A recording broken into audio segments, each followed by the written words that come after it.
je n'ai pas d'informations, mais j'ai un doute. Ce doute se confirme. Et oui, c'est Lenzo Baïkoles.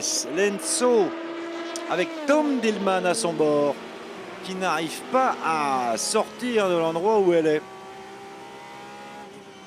J'avais ce doute, mais comme il apparaissait P, c'est-à-dire Pete sur mon écran, je me disais, bon, elle peut quand même pas être arrêtée sur la piste et au stand en même temps. Et bien si, puisque c'est bien Lenzo numéro 4 qui est sur la droite, sur la montée après Arnage.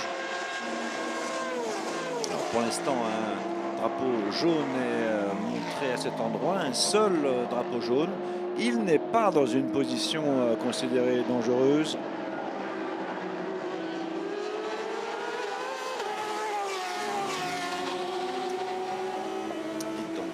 Nigel Moore sur le Britannique avec la Ligier de l'Inter-Europol, l'équipe polonaise.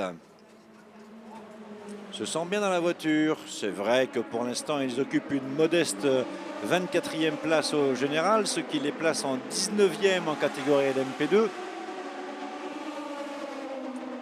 Mais Nigel Moore réalise le meilleur résultat de cette voiture depuis le départ, 3:32 730.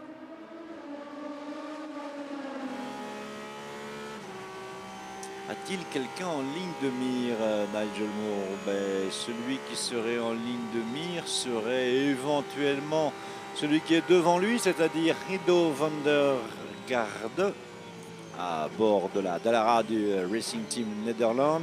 Mais il est encore loin, hein. Il est à 4 tours. Et Rido van der Garde roule bien lui aussi, 3:33 765. Pas être facile de récupérer les 4 tours, tout du moins dans les prochaines minutes, voire même dans les prochaines heures.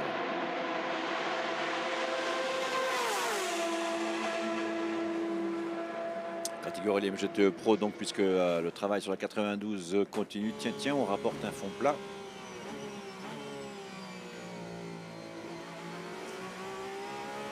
Eh bien, on trouve... ah oui, en fait, avec les arrêts, eh bien, on a bien reformé le petit train des Porsche GT Team. En tout cas, en ce qui concerne les 93 et 91 qui sont à la chasse de la Ferrari AF Corse de Alessandro Pierguidi qui est devant.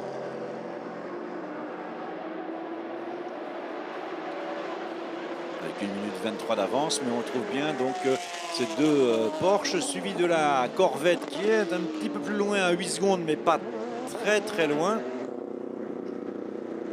Avec actuellement au volant de la Corvette Antonio Garcia, l'Espagnol. Et ensuite, on trouve la meute de 4 Ford. 68, 69, 67, 66.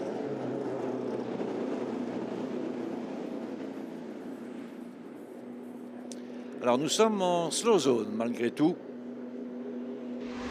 Et nous sommes en slow zone, justement, à cause eh bien, de cette voiture qui est dans la montée d'Arnage, Lenzo.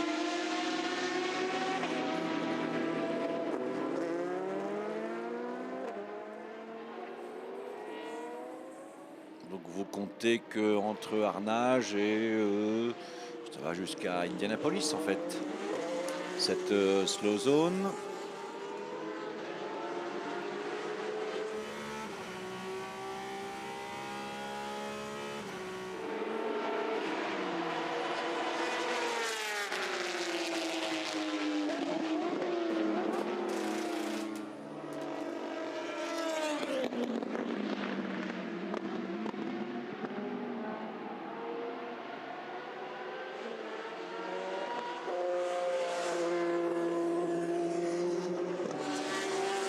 Alors cette slow zone fait que, évidemment, la différence entre la 7 et la 8 est montée d'un coup. Mais c'est justement parce que la 7... Attendez, parce que on surveille ça de près.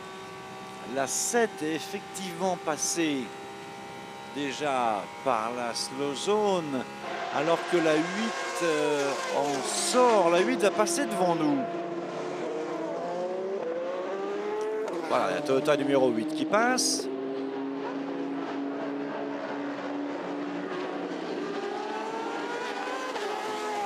Il y avait une différence de 20 secondes. Elle est montée maintenant à 1 minute 4. En fait, l'installation de la slow zone, je n'ai pas eu exactement, mais il me semble que l'installation de la slow zone a été faite après le passage de la 7. La 7, la Toyota numéro 7 avec Kamui Kobayashi était passée et la slow zone a commencé alors que la 8 allait passer.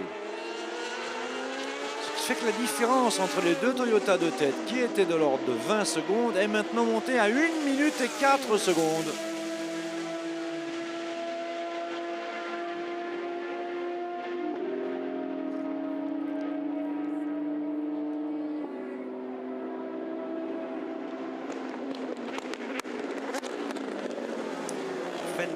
Oui, c'est ça. Et la slow zone a commencé alors que Kamui Kobayashi, il en a pris un petit peu, mais seulement un petit peu. Alors que Fernando Alonso a pris la slow zone plein pot. Et voilà donc pourquoi la différence est donc maintenant montée à 1 minute et 5 secondes.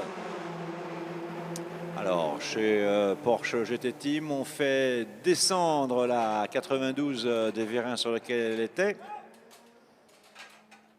Est-ce qu'on s'apprête à la mettre par terre? La réponse est oui, semble-t-il, puisque un pilote est déjà à l'intérieur, prêt à repartir. Toujours à l'intérieur de son stand, la Porsche numéro 92. Voilà, on la déplace encore sur ses roulettes, sur ses planches à roulettes. La vie de Kevin Estre est toujours à bord de la voiture et il repart. Quand il s'est arrêté, il était premier, il repart, il est 12e.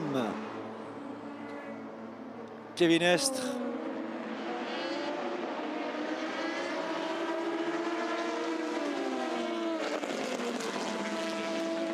Et un temps d'arrêt de 21 minutes. Donc comptez que l'intervention, qui pour l'instant n'a pas reçu d'informations en ce qui concerne l'exactitude de l'intervention réalisée par le team Porsche officiel, a été d'une durée de 20 minutes, puisque si c'était un ravitaillement normal, ils ont probablement effectué le ravitaillement, on aurait perdu 1 minute 10. Voilà donc une facture supplémentaire, un service extra de 20 minutes en plus.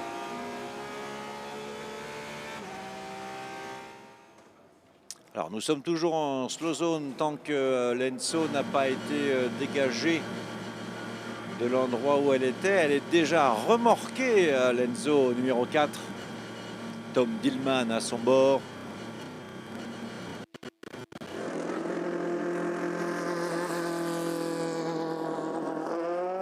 Quand elle sera positionnée dans un endroit non dangereux, nous n'aurons plus la slow zone. La slow zone à travers laquelle la 7 et la 8 viennent de passer. Car donc maintenant stable à 1 minute et 8 secondes entre les deux voitures de tête.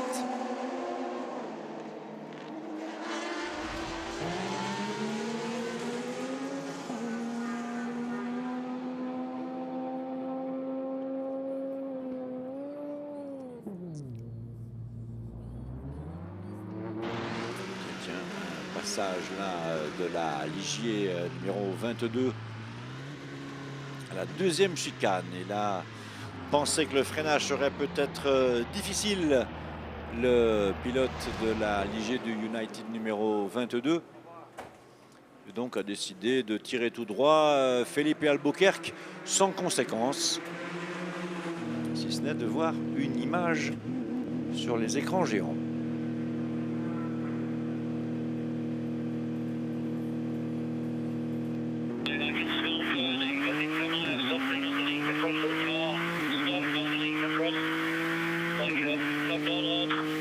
Okay, copy. Think we might be trapped under the floor. Okay, so you're going to grind itself away or, yeah, try shaking it out.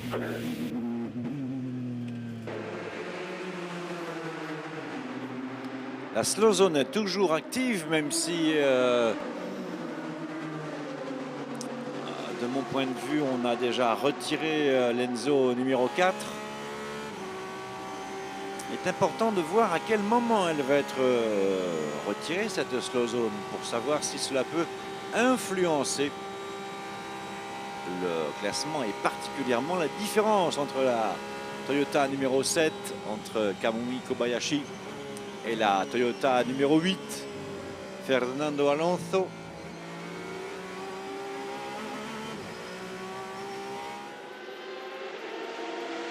Une différence qui a donc grimpé à 1 minute 10.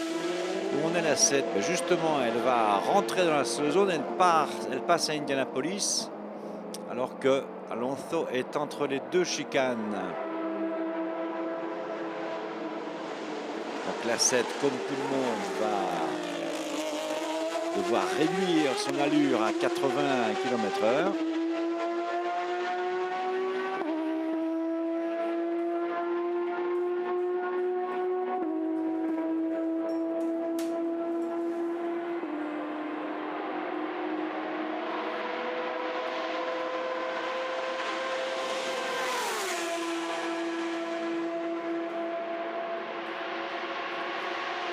Alors la slow zone, et la slow zone qui va s'arrêter dans 13 secondes. Et vous savez ce qui va se passer? La 7 est actuellement dans la slow zone, la 8 n'y est pas. La 8 n'est pas encore arrivée au niveau de la slow zone. Et elle est terminée, la procédure de slow zone.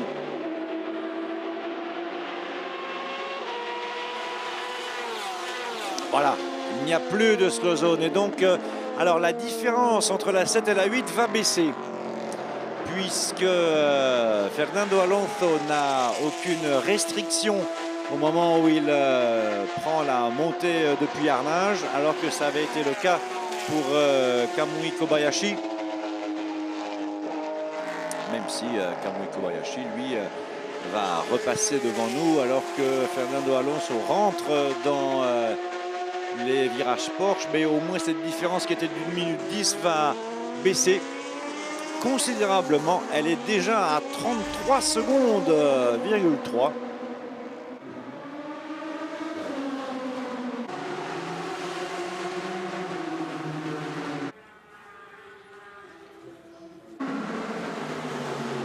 On va donc retrouver une différence qui était à peu près celle qui était avant l'installation des slow zones. Autour de 20 secondes, elle va être autour de 30 maintenant.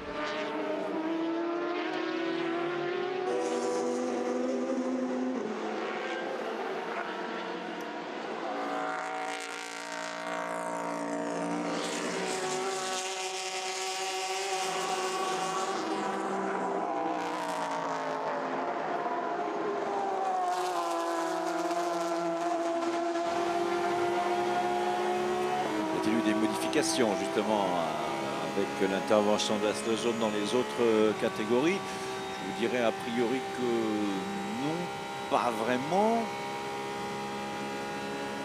Jean-Éric Vergne à bord de l'Aurus numéro 26 a une avance de 2 minutes 21 sur André Negron sur l'Alpine numéro 36 et de 4 minutes 13 sur Robin Tong avec l'Oreca du Jackie Chan d'ICI Racing en catégorie LMGTE Pro. La Ferrari de la F Corse Alessandro Pierguidi est à 39 secondes d'avance devant un doublé de Porsche officiel, la 93 et la 91. De toute façon, en catégorie LMGTE Pro, toutes les Porsche sont officielles. Il y en a 4. La 93, 91, Nick Tandy, Jimmy Bruni, qui se suivent dans cet ordre, mais donc à 39 secondes de la Ferrari. et eux-mêmes ont une avance de 20 secondes par rapport à la corvette de Antonio Garcia. En LM GTE à Amla Ford aux couleurs de Wins, la Ford du Keating Motorsport avec Felipe Fraga.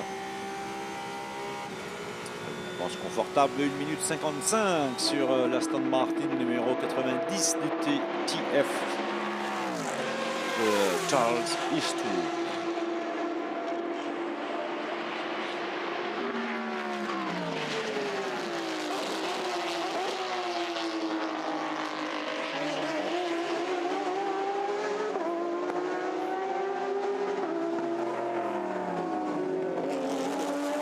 Considérer donc en ce qui concerne les deux voitures de tête que la différence entre les deux Toyota, la 7 et la 8, est maintenant stabilisée à 33 secondes. Stoffel Van Dorn dans la BR01 numéro 11 du SMP Racing, plus rapide en piste lors de ce dernier tour, 3:21 416. C'est presque 5 secondes de mieux que Nathanaël Berton qui est devant lui avec la Rébellion numéro 3. Mais la différence entre le pilote belge et le pilote français est de 2 minutes 10.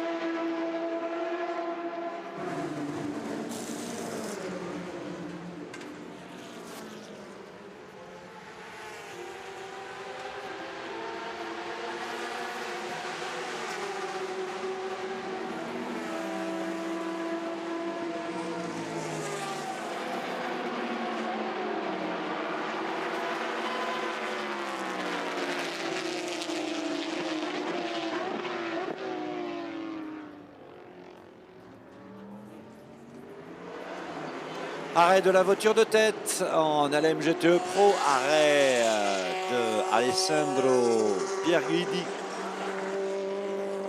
avec la Ferrari de l'AF Corset. Et donc changement de leader en catégorie LM GTE Pro, alors que Alessandro Pierguidi repart et que c'est au tour du leader de la meute des Ford. 5e en LM GTE Pro, Sébastien Bourdet s'arrête avec la Ford numéro 68.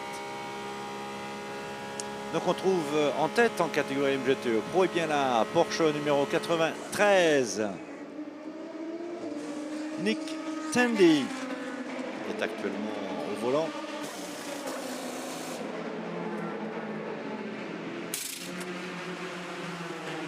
Nick Tandy, vainqueur 2015 au général avec la Porsche 919.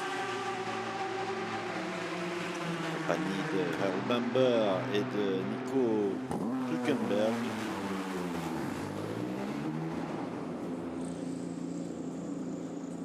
Et Nick Tandy qui revient régulièrement depuis, en fait il est là depuis 2014. Il était venu en 2011 déjà avec une Porsche 911 RSR de l'équipe Proton. Il était revenu avec l'équipe Mante qui était en fait l'équipe Porsche officielle. Il n'était pas monté sur le podium en LM GTE Pro en 2014. Abandon en 2016, abandon en 2017, en 2018 une modeste 10e place en LM GTE Pro pour Nick Tandy, mais qui pour l'instant est en tête en catégorie justement LM GTE Pro avec la Porsche numéro 93.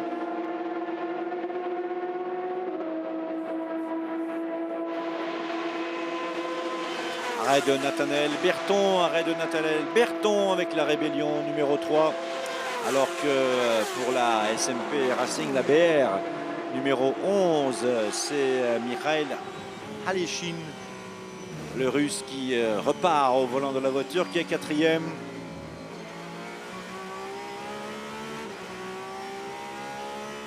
Alors Kamui Kobayashi, pendant ce temps-là, a décidé que les quelques 32-33 secondes d'avance sur la numéro 8 n'étaient pas suffisants.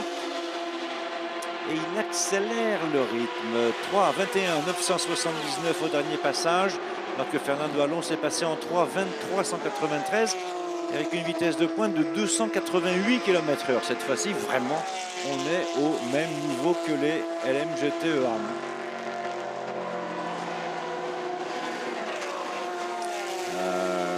Pour comparer la vitesse de pointe lors du dernier passage, eh bien, Christian Ried avec la Porsche numéro 77, 40e, a été plus rapide que Fernando Alonso. Pas autant au tour, mais en tout cas en vitesse de pointe.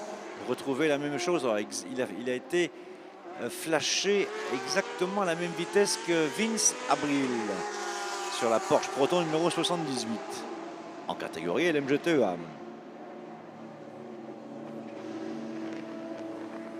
Attention à des arrêts de Charlie Eastwood,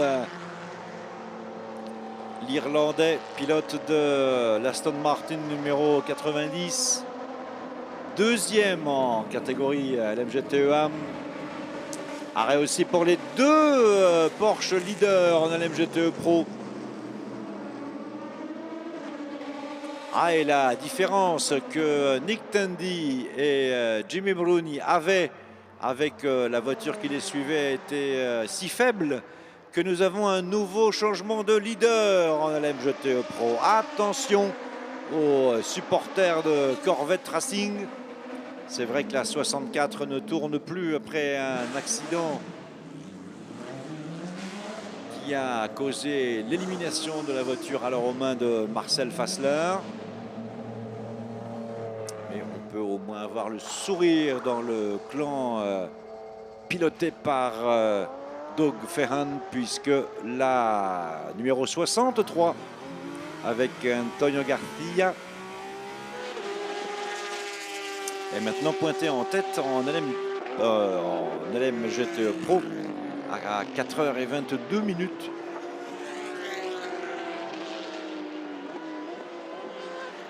de ce dimanche 16 juin 2019.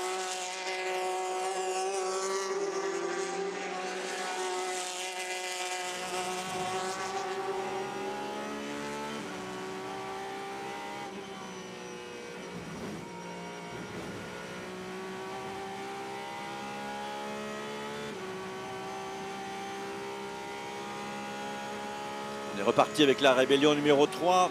On est reparti. Nathaniel Berton est parti se coucher. Pas pour longtemps, mais au moins un petit peu pour récupérer. Et c'est Thomas Laurent qui est monté à bord de la rébellion numéro 3. Pour lequel tout va de pair avec 3. Le numéro de la voiture, la place dans le classement et la différence, l'écart négatif en ce qui le concerne avec les Toyota de tête. 3 tours.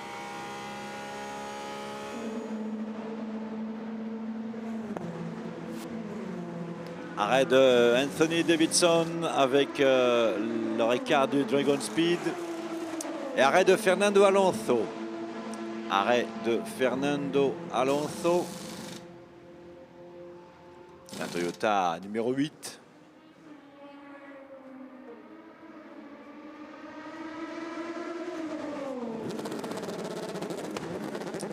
Conforme pour le pilote espagnol.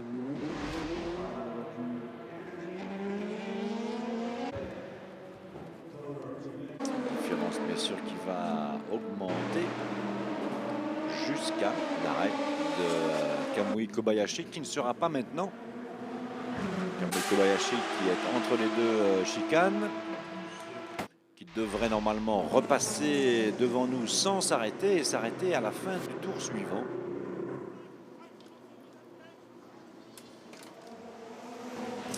On a des problèmes de fixation de la portière pour la Toyota numéro 8. La Toyota numéro 8, la portière s'est détachée. Et on est en train de perdre du temps pour la refixer, cette portière de la Toyota numéro 8. Alors la rébellion numéro 3... Dites donc, mais la rébellion numéro 3 s'était arrêtée. Elle a fait un petit tour et elle s'est arrêtée à nouveau, la rébellion numéro 3. Thomas Laurent était reparti alors que la 8 repart. Mais Et j'ai bien eu l'impression que c'est un arrêt un peu plus lent que les arrêts habituels. Voilà, 1 minute 31. 1 minute 31, l'arrêt de la Toyota numéro 8. Des problèmes de fixation de portière. Et on a donc perdu 25-26 secondes dans ce problème-là. Ça ne va pas faire les affaires de Fernando Alonso, ça. Il avait déjà 30 secondes de retard sur Kamui Kobayashi.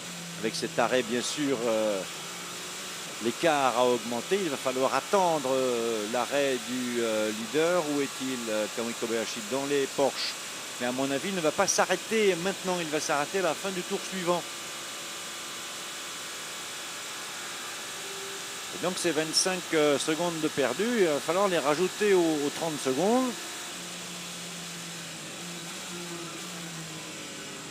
Et la facture va être salée pour la Toyota numéro 7.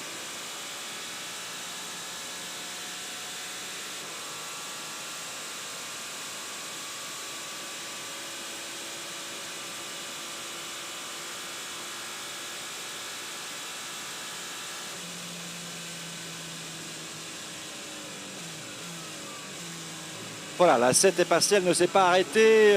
Normalement, elle va s'arrêter maintenant à la fin de ce tour-ci, donc dans environ 3 minutes. Et là, on pourra avoir une idée exacte de la différence en temps entre les deux Toyota de tête.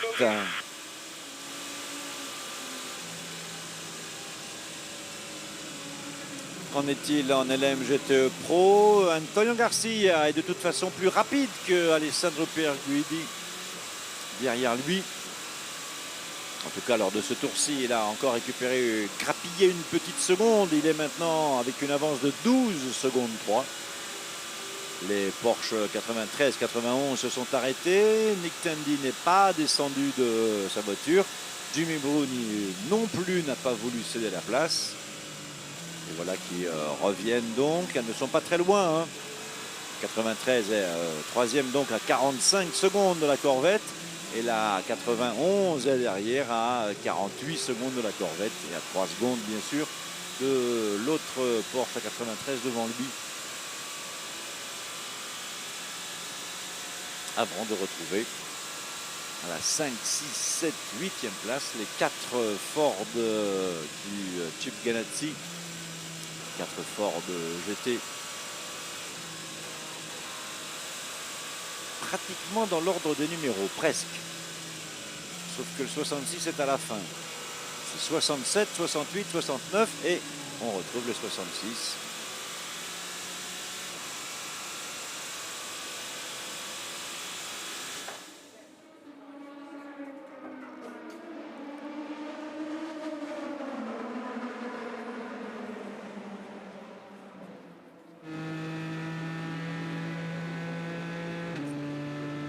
On regarde les classements dans le Jackie Chan Racing. Est-ce que ce serait Rick Taylor que l'on attendrait? Arrêt de Ricky Taylor avec le Rika du Jackie Chan DC Racing numéro 37. Rien que le fait de s'arrêter fait que la voiture est en 10e position.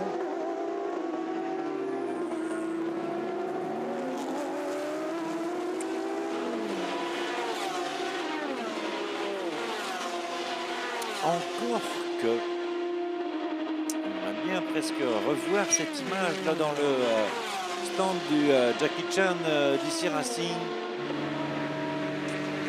Tout à coup j'avais bien vu une voiture à l'intérieur du stand. Est-ce que c'est la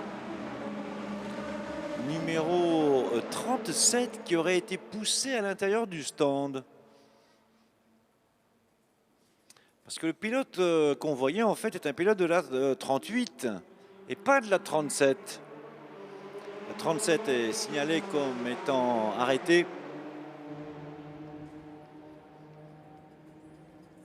Ricky Taylor, et ça fait un bon moment déjà. Je crois que la suspicion est valable à l'intérieur du stand d'History Racing, alors que arrêt de Kamui Kobayashi, arrêt de la Toyota de tête. Alors que repart la Corvette numéro 63 qui en a profité pour perdre la tête en catégorie LMGTE Pro, bien sûr. Et donc on revient à notre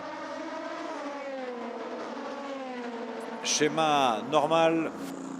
La F Corset, la Ferrari numéro 51, est en tête de la catégorie MGTE Pro. 34 secondes derrière vient la Porsche 93 et ensuite la Porsche 91. Kamui Kobayashi est arrêté. Pas pour longtemps parce qu'on l'autorise à revenir en piste. Il n'y a pas eu de problème de fixation de portière pour Kamui Kobayashi qui repart. Et donc la différence certainement sera bien plus importante que les quelques 32 secondes qui étaient avant l'arrêt de la 8, puisque la 8 eh bien, a perdu du temps avec son système de fixation de portière. Pour l'instant, on nous indique toujours une différence qui serait de 2 minutes 10. Je ne pense pas qu'elle soit aussi importante que cela. Où est-il, Kamui Kobayashi? Déjà largement, il est dans les S de la forêt. Alors que Fernando Alonso rentre dans les virages Porsche.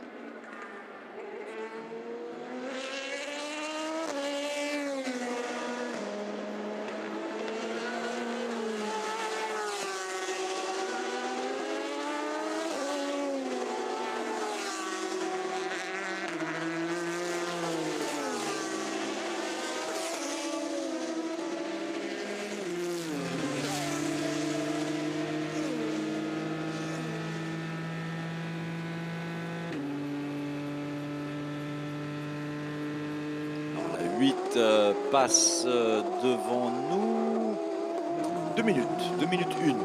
Voilà, non, 1 minute 7. Oui, ça faisait beaucoup. Mais maintenant, c'est effectivement logique, puisque l'arrêt de Fernando Alonso a dépassé le temps habituel d'environ 25 secondes. La différence avant l'arrêt était d'environ 35 secondes. Il est normal qu'il soit d'autour d'1 minute. Il est un peu plus maintenant. 1 minute 6 secondes. 871 millièmes sépare Fernando Alonso avec la Toyota numéro 8, deuxième de son compagnon d'écurie Kamui Kobayashi à bord de la Toyota numéro 7.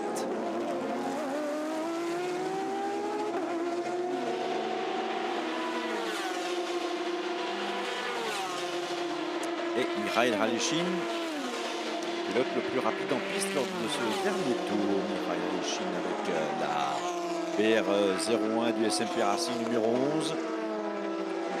Il est passé en 3.21 994.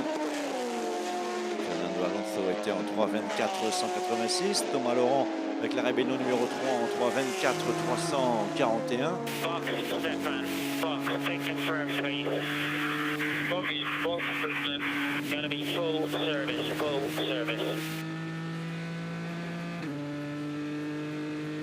Et dans la Rébellion numéro 1 qui occupe la 5e place, eh bien on retrouve Neel Jani.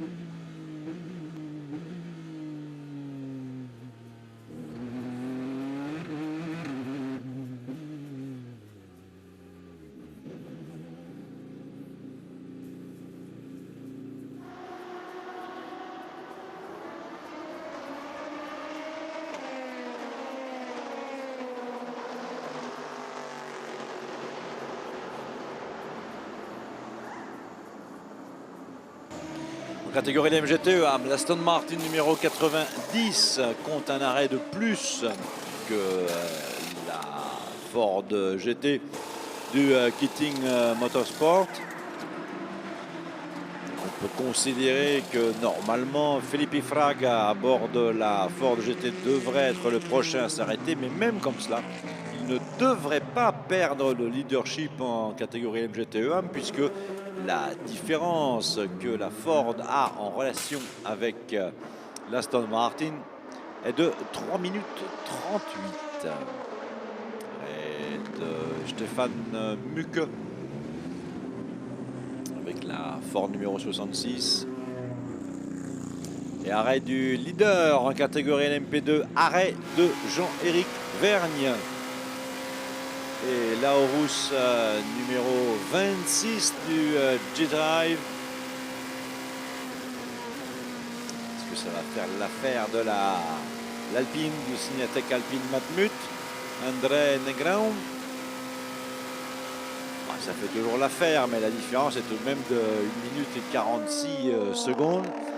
La 26 s'arrête d'abord. Normalement, la 36 ne perd pas trop de temps à s'arrêter. Et d'ailleurs, elle s'arrête elle aussi. Oui, c'est ça, voilà, arrêt de la 36. Normal donc. La 26 qui est repartie déjà, avec un Jean-Éric Vergne qui continue à son volant.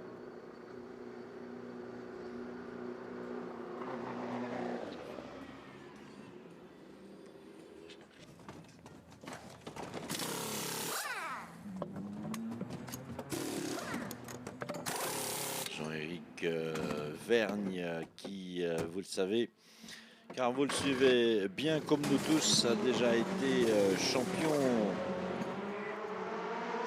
de Formula E. Vice-champion de European Le Mans Series en LMP2 l'année dernière.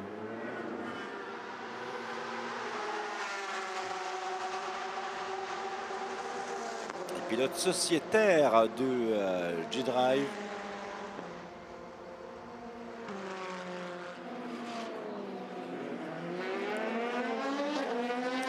L'arrêt simultané donc de Jean-Éric Vergne et de la G-Drive numéro 26 qui pointe à la 6e place au général et leader en catégorie LMP2. Et l'arrêt donc simultané de maintenant Nicolas Lapierre qui a relayé André Negrão dans la Signatec Alpine Matmut numéro 36. C'est bien la différence qui était de 1,46 et maintenant de 1,48. Il ne devrait pas y avoir trop de différence puisque les arrêts ont été sensiblement les mêmes. 1 minute 3 pour Jean-Éric Vergne, 1 minute 5 pour l'Alpine Agora maintenant avec Nicolas Lapierre.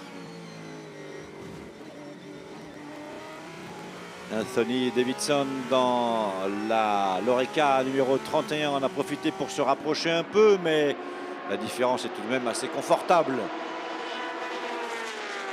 de la part de Nicolas Lapierre pour éviter d'avoir la menace anglaise derrière lui. 2 minutes 28 secondes de différence entre ces deux voitures.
Une voiture qui ne faisait pas trop parler d'elle, ce qui est toujours bon aux 24 heures du Mans de ne pas faire parler de soi.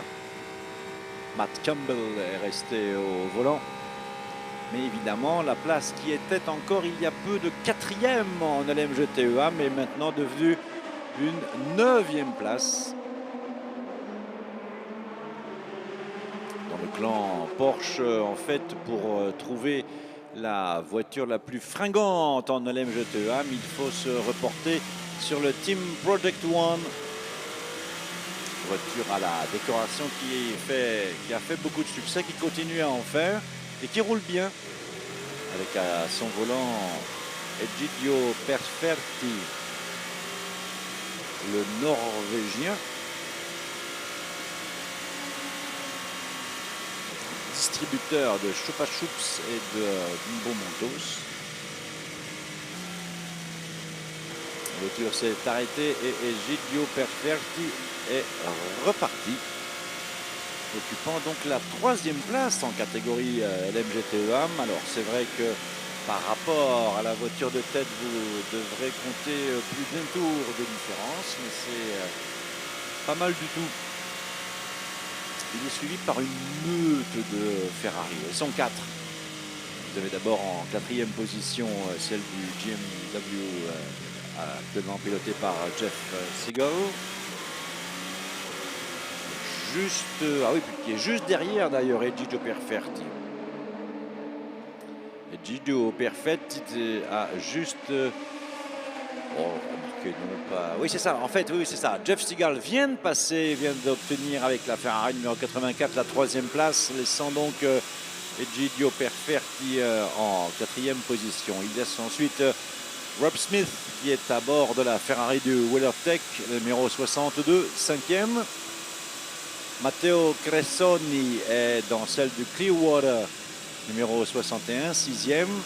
Et c'est comme Lodogar qui est à bord du Kargai, numéro 57. Le Kargai Racing 7e en catégorie LMGTEA.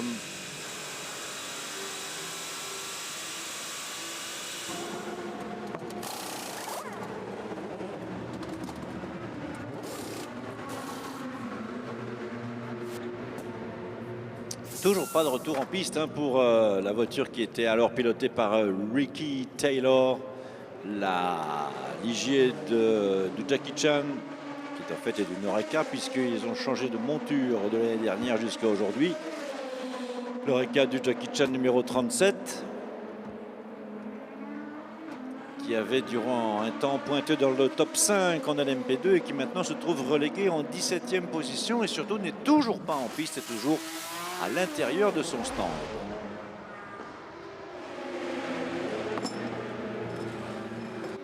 On prépare de nouvelles enveloppes pneumatiques chez Ford. Et elles vont être montées sur la numéro 66.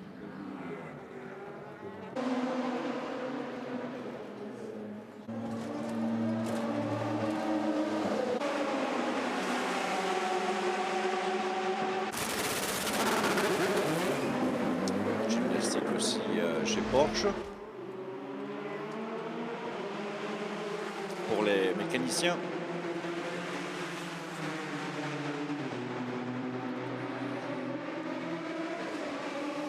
En parlant de Porsche, justement, c'est Mathieu Jaminet qui est arrêté avec la numéro 94. 92 après son arrêt au stand. Maintenant dans un bon rythme, peut-être pas le meilleur, 3,56, 525 lors du dernier passage de Kevin Estre. Pas comme ça qu'on va pouvoir récupérer le temps perdu, les 20 minutes perdues lors du dernier arrêt. Et la Porsche numéro 92 occupe la 12e place en catégorie LMGTE Pro, bien sûr. Où en est-on la différence entre Kamui Kobayashi et Fernando Alonso? 1 minute 10. Écart stable. Oh, alors que Thomas Laurent passe avec la rébellion numéro 3 en 3,19 987. 3:19 987. Ça faisait un petit moment qu'on ne voyait pas des temps inférieurs à 3:20. Eh bien en voilà un. Et c'est 5 secondes de gagner par rapport à Fernando Alonso qui est devant lui. Alors devant lui largement, hein, puisqu'il y a 2 tours d'écart entre la deuxième des Toyota et la première des non-Toyota, c'est-à-dire la rébellion numéro 3. Mais en même temps, il en profite, Thomas Laurent, pour créer l'écart un peu plus avec Mikhail Aleshin, BR01 du SMP Racing numéro 11, qui lui, évidemment, dans l'opération, a perdu 3 secondes et se retrouve maintenant à 1 minute 10 de la rébellion numéro 3.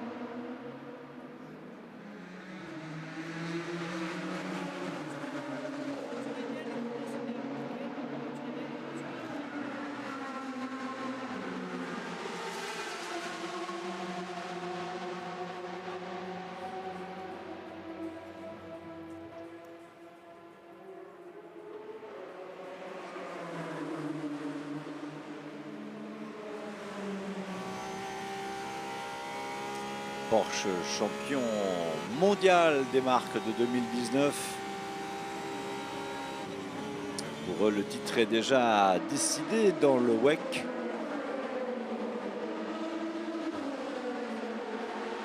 Il est évident que, comme toutes les équipes, ce qui les intéresse aujourd'hui, ce dimanche 16 juin, ce serait en même temps d'accrocher une victoire en catégorie LMGTE Pro. Pour l'instant, elles sont bien placées, en tout cas sur un podium très virtuel, puisque la 93 est deuxième et la 91 est troisième. Le petit problème est rouge. Cheval rampante dessus. C'est la Ferrari de Alessandro Pierguidi. La Ferrari de l'AF Corse. 41 secondes d'avance et... si vous prenez le top 5 en catégorie LMGTE Pro, eh bien vous aurez des temps très proches. Autour de 3,52 et demi.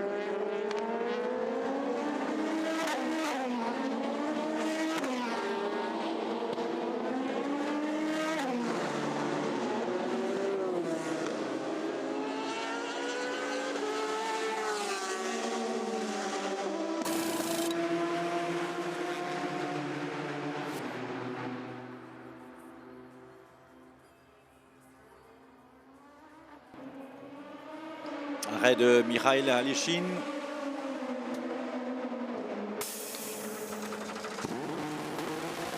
S'affaire autour de la BR01 qui est renvoyée en piste. Mikhail Aleshin, 4e.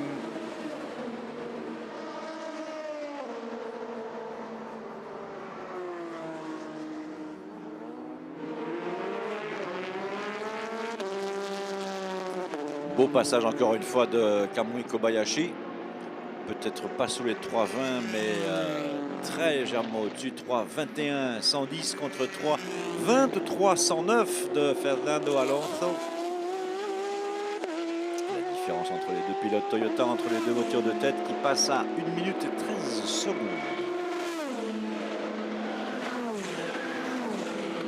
Vince Abril s'arrête avec la Porsche Proton compétition numéro 78.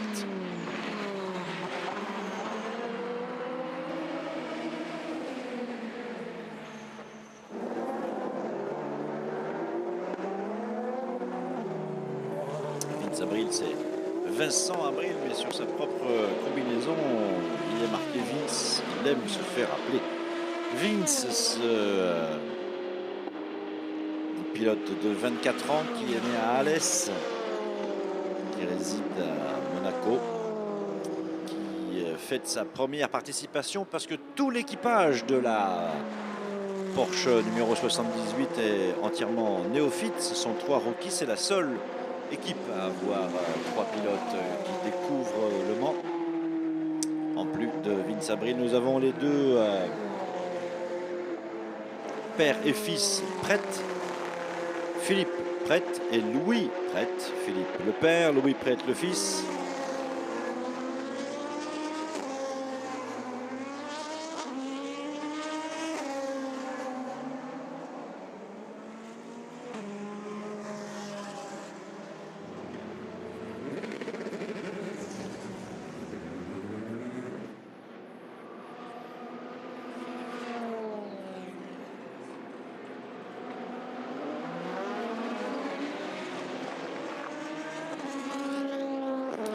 Où sont-ils après cet arrêt? La Proton numéro 78 est sortie de bac à gravier pour l'instant. Bac à gravier à Mulsanne pour l'Aston Martin numéro 90. Aston Martin numéro 90 dans le bac à gravier à Mulsanne. Voiture qui occupait il y a peu, est-ce qu'elle occupe toujours la deuxième place en catégorie LMGTE? Oui, elle l'occupe toujours parce qu'elle avait une belle différence, belle avance par rapport à la Ferrari du GMW avec Jeff Seagull. Et cette différence était de 2 minutes 10. Et il semble bien que Ewan Henke, qui est l'actuel pilote de l'Aston Martin numéro 90, ne puisse pas sortir du bac à gravier où il est enterré tout seul. Donc nous allons avoir d'abord une slow zone et puis surtout pas mal de temps de perdu pour l'Aston Martin numéro 90. Ah ouais, il essaye, Ewan Henke.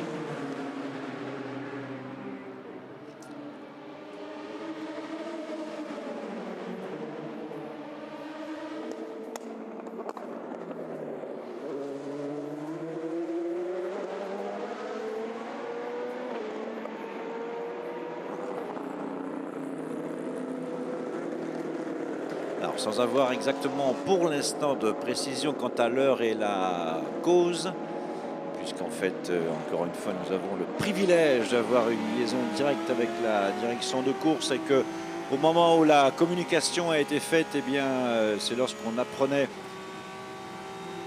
la mauvaise passe du pilote britannique Ewan Henke, où il se trouve toujours d'ailleurs à Mulsanne avec l'Aston Martin numéro 90, mais en tout cas le téléphone a sonné comme le dit Bruno Van de Stick, et quand il sonne c'est pas bon.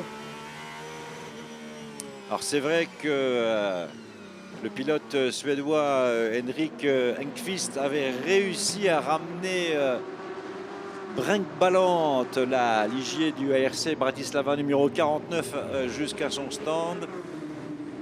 Bel effort, mais qui n'aura pas trop servi parce qu'en fait, quand on voit l'étendue des dégâts pour la numéro 49, le seul résultat possible et logique, c'est de prendre son stylo et de cocher la case du numéro 49. L'équipe ARC Bratislava va pouvoir retourner dans sa capitale slovaque. Et au revoir Miro Kanopka, au revoir Henning Engqvist. Et au revoir et à bientôt Konstantin Tertchenko.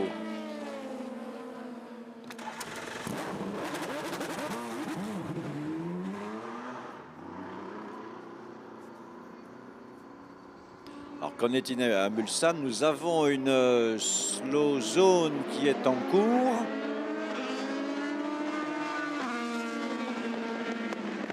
Va-t-elle influencer quelque chose au niveau des temps autour? Bien sûr que oui. Mais au niveau des écarts, pour l'instant, rien de vraiment notable. Entre les deux premiers, entre la Toyota numéro 7 qui est en tête et la numéro 8 qui est deuxième. La différence est de 1 minute et 16 secondes.